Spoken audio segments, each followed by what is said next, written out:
వెలుగులో నడిచుట ప్రేక్షకులకి శుభములు. లోకపు మాట. తుఫాన్లు తట్టుకొని నిలిచినవే బలమైన చెట్లు. అలాగే జీవితంలో బలమైన తుఫాన్లనే కష్టాలు ఎదుర్కొని నిలిచిన వ్యక్తి తిరుగులేని వారిగా రూపాంతరము చెందుతారు.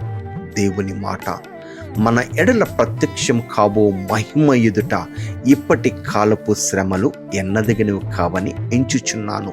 రోమిల్కి రాసిన పత్రిక 8:18 చిన్న ప్రార్థన. దేవా, ఈ లోకంలో జీవిస్తున్న మా జీవితంలో వస్తున్న కష్టాలు, ఇరుకులు, ఇబ్బందులు ప్రభు తట్టుకోలేని పరిస్థితి నాయన, కృంగిన స్థితిలో లేవలేని పరిస్థితులు ఉంటుండగా నీవు మా చేయి పట్టుకుని నడిపించమనుడుచు యేసు అతి పరిశుద్ధ నామంలో బ్రతిమలాడి వేడుకుంటున్నాము తండ్రి.